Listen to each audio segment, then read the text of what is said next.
Cézanne dizia que para ser um bom pintor basta saber pintar e desenhar quadrados, triângulos e círculos.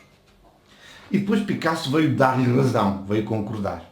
Se acreditamos em Cézanne e em Picasso, que eu acho que devemos fazer, então, ao resolver estas situações na pintura, incluindo também a questão do fundo, eu consigo aumentar o meu potencial e assim obtenho melhores resultados nas minhas obras. Hoje eu vou mostrar como é que utilizamos o pincel plano, que é o pincel mais utilizado na pintura a óleo, para resolver cada um destes casos. Eu observo os meus alunos e vejo que alguns deles cometem erros básicos quando tentam resolver estas situações. Se queres realmente saber se estás a cometer algum desses erros básicos que não te permitem obter bons resultados, então tens que ver este tutorial. Vamos a isso. Para conseguir total controle da pincelada, quando o formos aplicar na tela, não podemos sobrecarregar o pincel com tinta. O meu conselho é retirar a tinta utilizando apenas uma pequena parte dos pelos e fazê-lo suavemente para manter a tinta com a forma do pincel. A tinta retirada da paleta deve ocupar menos de metade do comprimento dos pelos do pincel. Vejo muitos alunos a fazer a mistura das cores diretamente com o pincel e tentam pintar na tela com o pincel com a tinta por todo o lado. Assim, é impossível controlar a pincelada.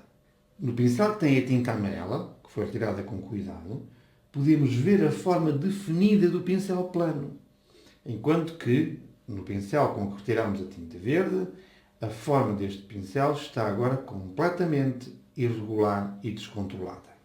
Se fizeres as misturas com o pincel, antes de pintar, limpa o excesso de tinta com um papel. Quando adicionamos óleo de linho numa cor ou mistura, devemos utilizar a espátula e não o pincel.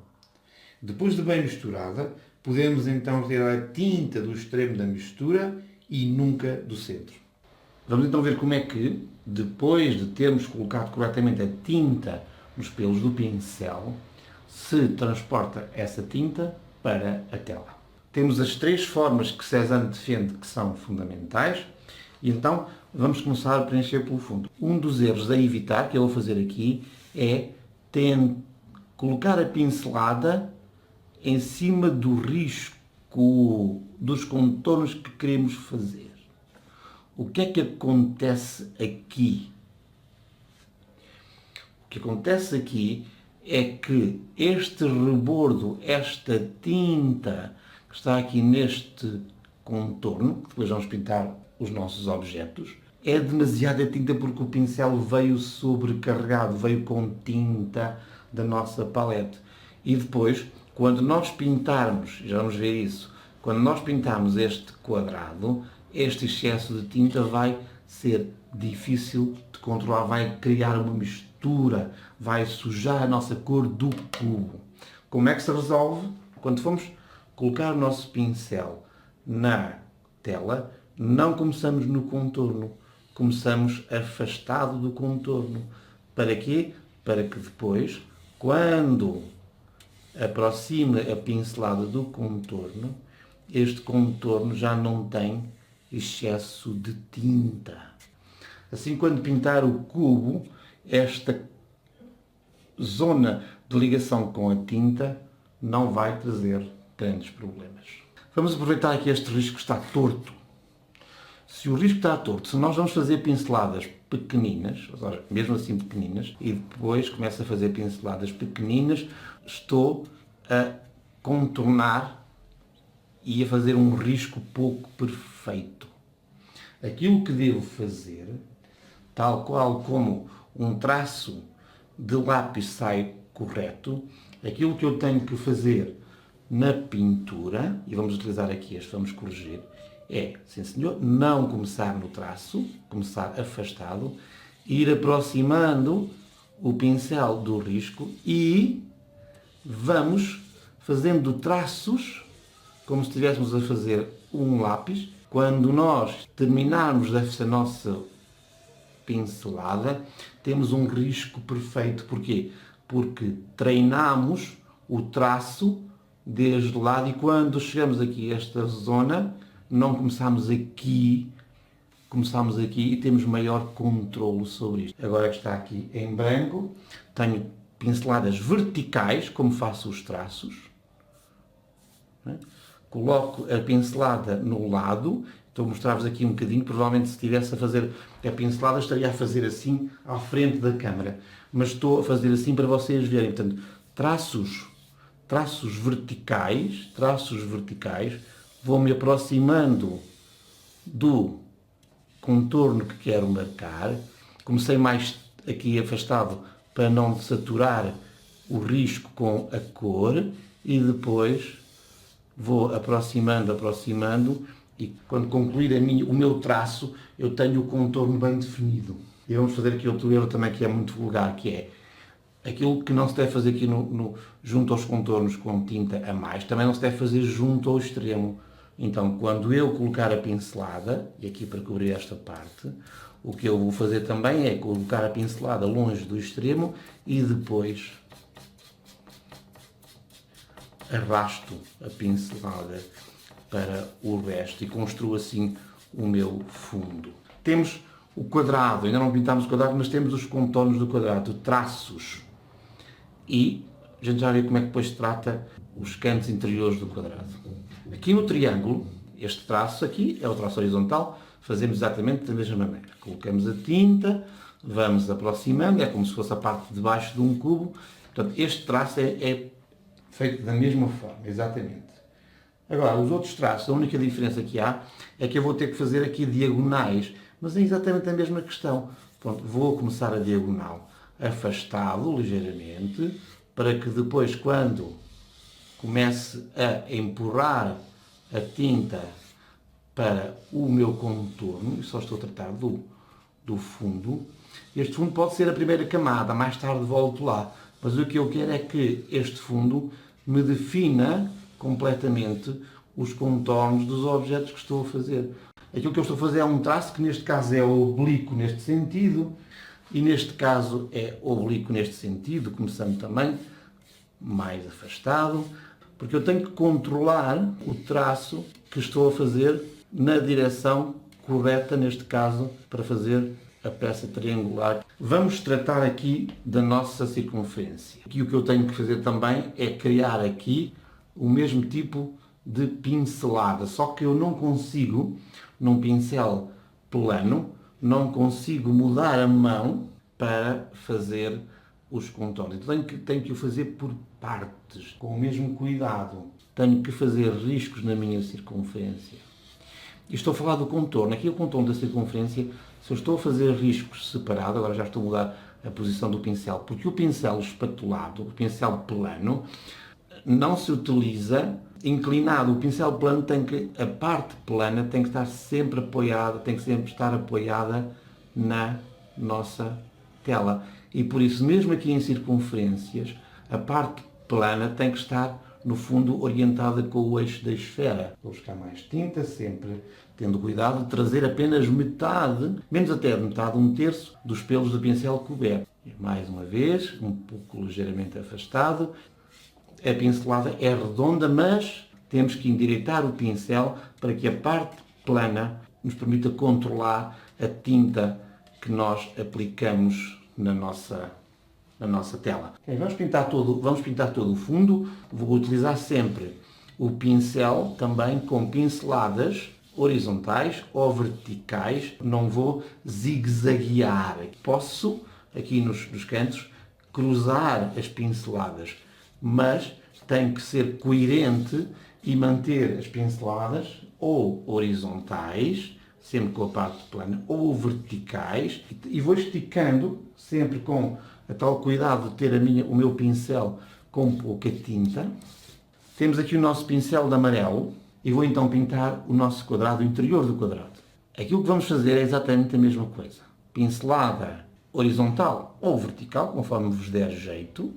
Não começamos no extremo, vamos começar mais afastado do extremo, para quando, no fundo, eu levar as minhas pinceladas para o risco, o contorno do vermelho, eu conseguir fazer então esta linha não me passar do vermelho. O que eu estou aqui a controlar é o nível de ligação ao vermelho. E como veem, já estou próximo do vermelho, estou a tocar o vermelho e como o vermelho tem pouca tinta, não estou a sujar o amarelo. Com os pincéis planos temos duas soluções. Posso aproveitar a parte plana do meu pincel. Vou pôr mais tinta que é para vocês verem o que é que eu vou fazer aqui também para evitar. Coloco a tinta longe do contorno, espalho a tinta e depois, aproveitando a parte plana do meu pincel, eu vou aproximando-me do contorno e como a parte plana é reta, eu consigo uma ligação entre o amarelo e o vermelho. Portanto, esta forma, utilizei a parte espatulada do pincel, é diferente desta forma em que eu fiz o risco. Independentemente dessa questão, quando eu chego ao canto, o que eu tenho que fazer é aproveitar a forma espatulada do pincel e fazer no canto esta operação, que é, tenho uma visibilidade sobre a risca e estou a ver os pelos do pincel no interior e aqui em baixo, quando arrasto para este lado, sei que os pelos que eu controlo com a tinta, pouca tinta, não vão entrar no vermelho porque estou a ver os pelos.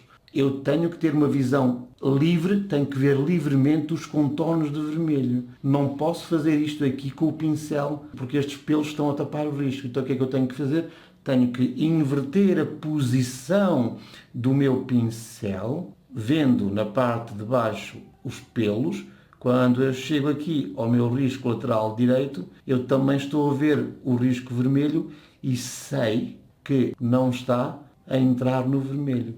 Um dos erros muito habituais dos meus alunos, quando chegam aqui começam a pintar por este processo e depois não estão a ver o contorno, acabam de pintar e a tinta amarela entrou no vermelho. A tal superfície em cima que eu tinha pintado com muita tinta, vou fazer a mesma coisa. Começa aqui, afastado do vermelho, mas depois, quando chego ao meu vermelho, já toquei na tinta vermelha e agora já estou a trazer vermelho a mais no meu pincel, porque não limpei o pincel no espaço. Vou fechar este canto. Mesmo que eu toque no vermelho, depois, como tem pouca tinta, posso corrigir em cima. Quando eu tenho muito vermelho, mesmo que eu queira corrigir, tenho muito vermelho naquela parte de cima. Como já tenho os quadrados preenchidos, os quadradinhos preenchidos com este método do pincel plano que eu vejo, eu posso fazer o tal método de juntar, ir juntando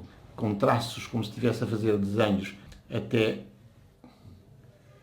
juntar ao vermelho. Tenho aqui o meu quadrado amarelo, também tem que ser pintado em traços como os riscos de fora.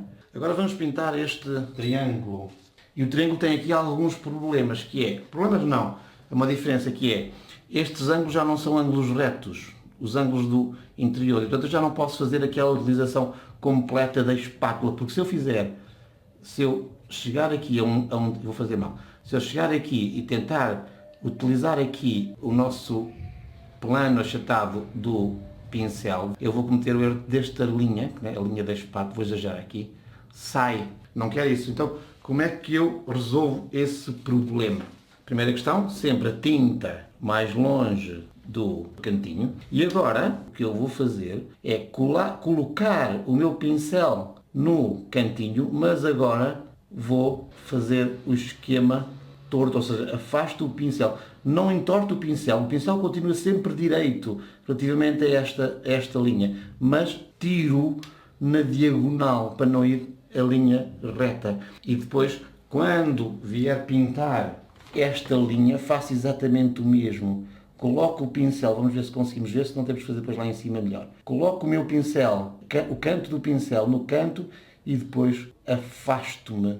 E tenho aqui o cantinho, vamos pintar lá de cima para vocês verem. Faço aqui no fundo a limpeza, uma espécie de limpeza, o controle da tinta e vou ao cantinho. Neste caso, como o buico é muito acentuado, eu retiro o pincel numa linha quase diagonal e é como se estivesse a pintar com o pincel assim de lado. Crio aqui um cantinho com estas pinceladas.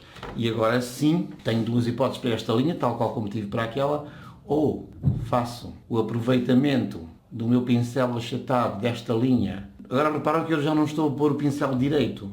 Eu estou a pôr o pincel paralelo, ou seja, a linha da frente do pincel está paralela à linha do contorno e, portanto, o meu pincel tem esta inclinação.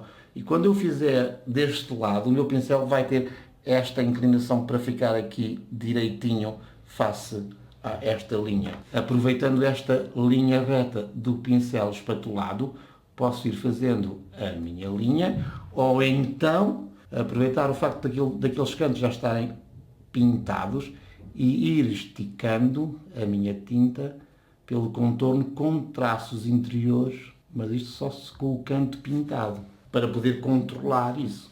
E aqui embaixo é a mesma coisa. Posso então começar por cima e depois, quando o pincel já tiver controlada a tinta que eu vou levar até ao extremo do contorno, vou fazendo aqui o meu contorno. O que é que muda aqui no triângulo? Tal como fiz no lápis, os traços diagonais também muda a posição do pincel, seja nos traços que eu faço o acompanhamento do risco, em que o pincel vai estar em diagonal, ou então, quando eu faço assim ou assim, mantenho também alinhados a parte plana do pincel, alinhada com os riscos.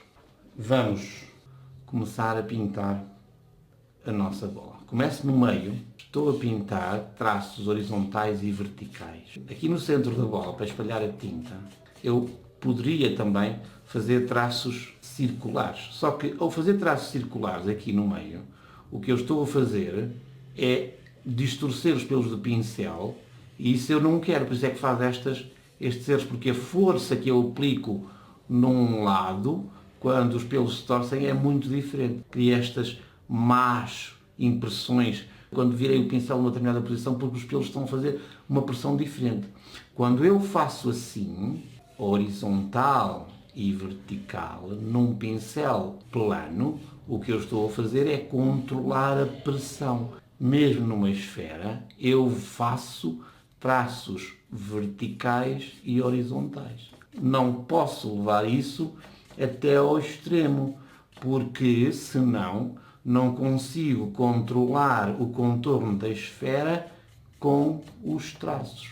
Então o que é que eu faço? Quando chego ao contorno, tal como fiz aqui no risco, o que eu tenho é que, controlando a pressão da pincelada como se estivesse a fazer traços, só que agora diagonais, chego aqui ao extremo da circunferência e vou fazer a pincelada alinhando o pelo com uma espécie de eixo central, ou seja, os pelos do pincel, a parte espatulada, quase que estão sempre alinhados com o eixo da esfera. Se pintasse toda a esfera com este cuidado, podia fazer os mesmos traços no centro, mas é muito mais fácil fazer, controlar a pressão na nossa tela com os traços de pincel verticais e horizontais. Estou a redefinir os contornos da esfera. O meu pincel vai se adaptando à forma circular. Vou utilizar todo o plano do pincel para que o pincel deixe a tinta de forma controlada, porque eu agora já sei a pressão que estou a fazer. Posso fazer muita